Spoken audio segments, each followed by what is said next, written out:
Hello and welcome to our podcast on theme, an exceptionally important part of any literature class. It also seems to be pretty complicated and oftentimes one of the more difficult things we ask students to do while in those literature classes.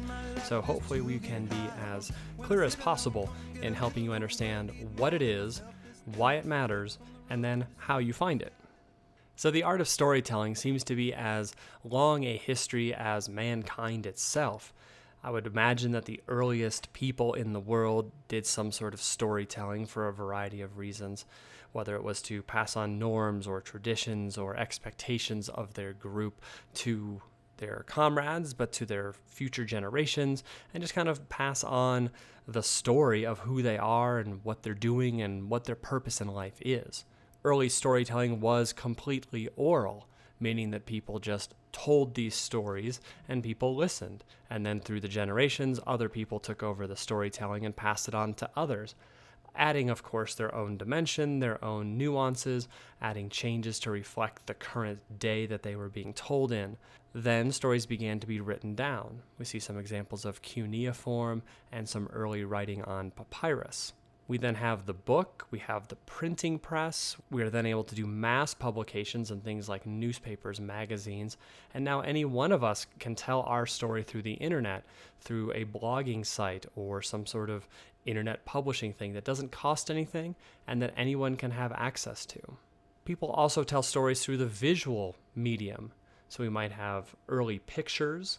If you combine those pictures, you have early movies like the running horse montage there, early movies as we would recognize them, like The Great Train Robbery.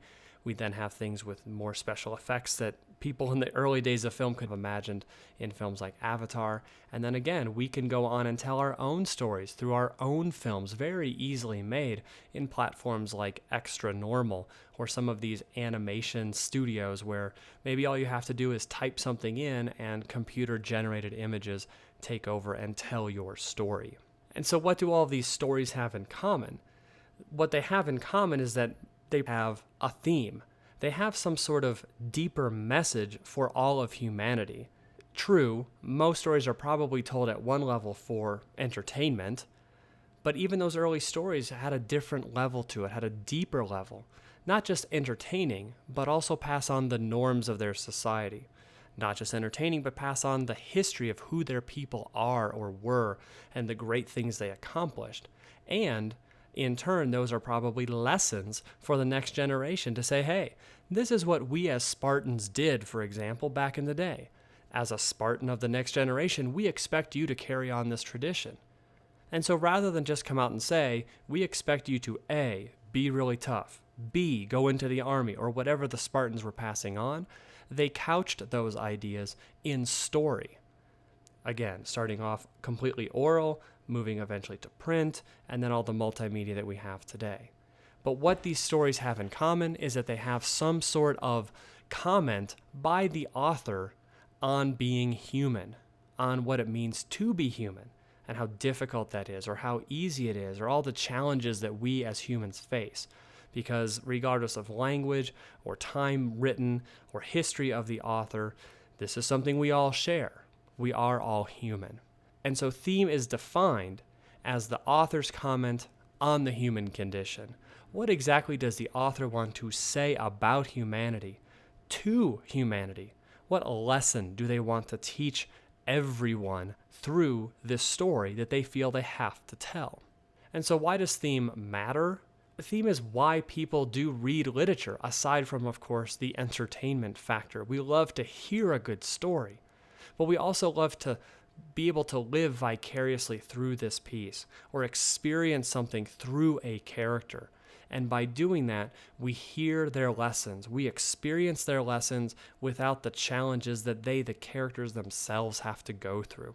And so we like to read literature because we're able to learn and grow and experience these lessons in a much safer environment. And the stories allow us to learn these lessons through another's eyes.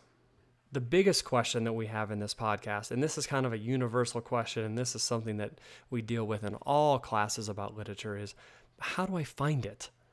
And that is an amazing question, because that is the eternal struggle that people who are really thinking about their world and thinking about literature want to know. Because it doesn't say on page 56, hey, the lesson of To Kill a Mockingbird is blank, or the lesson of the book Persepolis is blank. They're going to sprinkle in hints throughout, and our job as active, engaged readers is to be searching for it and thinking about it and asking ourselves constantly, what can I learn from this character, from this setting, from this conflict? And so we have some ideas on the next couple slides to encourage us to focus our attention in order to then deduce theme, but ultimately, this is not the only list that's out there. There are a lot of different parts of literature that we need to look at and experience to truly interpret what the theme or themes of any text are. And so one way I like to think about it as I'm working my way through texts is to try and frame my thoughts in this sentence frame. So to get to theme, think about this. So through this text, whatever that is, the author wants to teach all of the world that blank. And if you move to the literary analysis part, the author, he or she, is trying to teach us through blank. So let's put some words in there and see if we can make this a little bit more concrete. So for example, through this text, the author wants to teach all of the world that, maybe something like, we are all more similar than different and we should strive to get along. Or that challenges of school are really, really difficult, but when you put your mind to it, you can truly discover who you are. What kind of universal lesson is here? Not just for the tall kid, the short kid, the blonde kid, the boy, the girl, the smart one, the not so smart one. What is a lesson that everyone can walk away with, regardless of class, gender, orientation, anything like that? That is the idea of a theme, this lesson that the author's trying to teach us, but not just coming out and saying, hey, do this, work hard because good things happen. They're trying to teach us through a piece of literature. And then the second frame down there, he or she is teaching us through what? Okay, story, okay, maybe the type of plot they use, maybe the type of characters they use, maybe an overabundance of foreshadowing, those kinds of things that we study individually. If you can put them all together and ask yourself as you're reading, why is the author using this right here, right now? Or why is he using this? Those are the things that if you can decipher those and interpret them, you can get to a closer understanding of the lesson of this book. So again, trying to make this a little bit more concrete, think about this. What might the author want to teach us about life universally when, maybe through characterization, there's a mean character that becomes good in the end? What's the author trying to tell us? Why did that character change? Was it because they saw the wrong path they were on and they took the more difficult path to become good? What could that teach us? Hey kids, if you're on the wrong path, and even though change is hard, maybe you can change for the better also. Does that seem like a universal lesson, that change is hard and you might want to put up with the hard things in order to become better? That makes sense. What might the author want to teach us if there's a challenging setting, such as outer space setting or a desert setting or an island setting? What happens when characters triumph over that? How did they triumph over that? Did they work together? Did they go through some tough times and then figure themselves out? Looking at that setting and trying to analyze that a little bit and do some interpretation might help us get to the main lesson.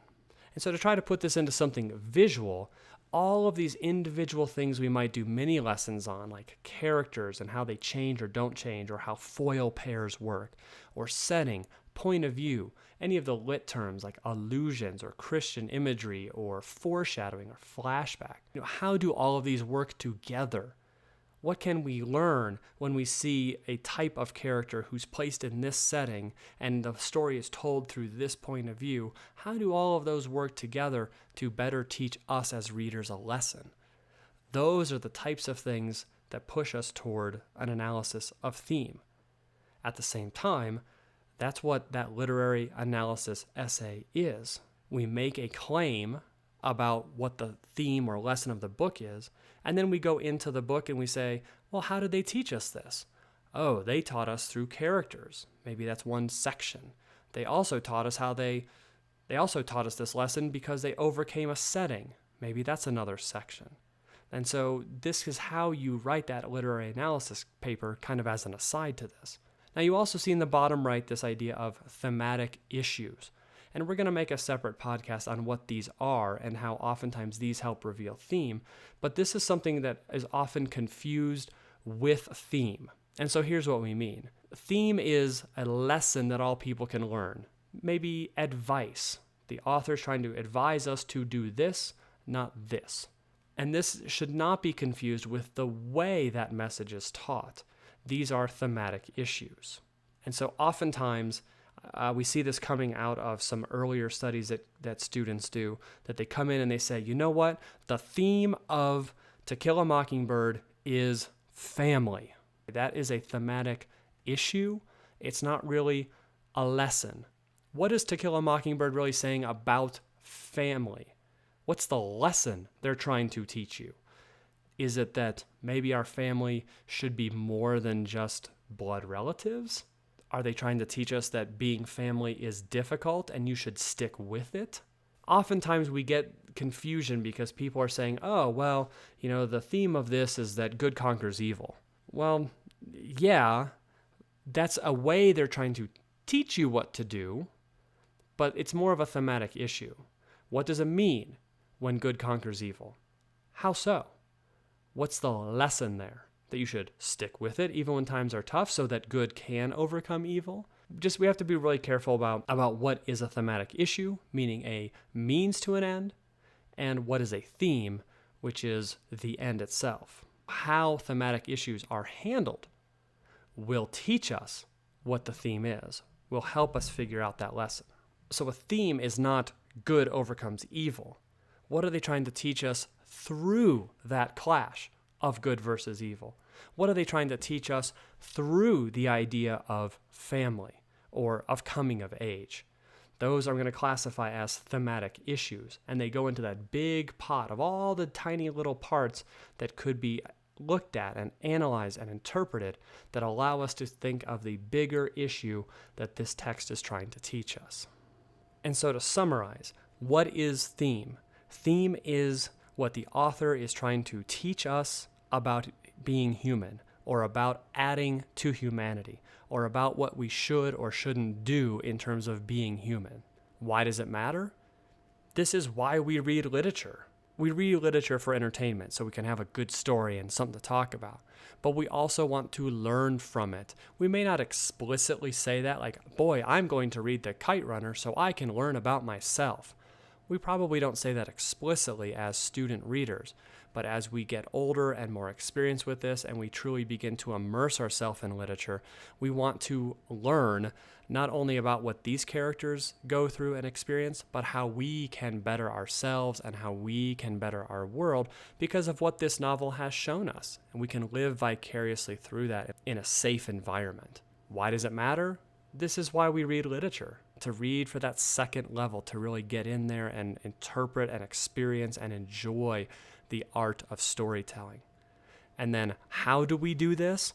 That's the bazillion-dollar question. It's really super duper hard to do. But we have to look at all these individual pieces that we've studied, all of the literary elements, all of the structural elements, all of the thematic issues, and ask ourselves, well, what am I supposed to learn when this character does this? Or what am I supposed to learn when it seems like the good guy always wins? So we have to A, observe all of these things that we continue to teach you. And then B, we have to move to that interpretive level and ask ourselves, why does this matter in terms of what lesson it can teach us? And if we can put that together and make that a claim statement, then that gets us in a good position to be able to say, hey, the theme of this, the lesson of this text is A.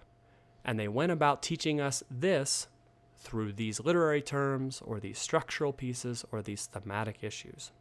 So hopefully that gets you started in terms of your thinking of theme, the lesson of any piece. So as always, if you have any of those questions, go ahead and bring those in. We'll answer them in class, and we'll go from there. Thanks a lot.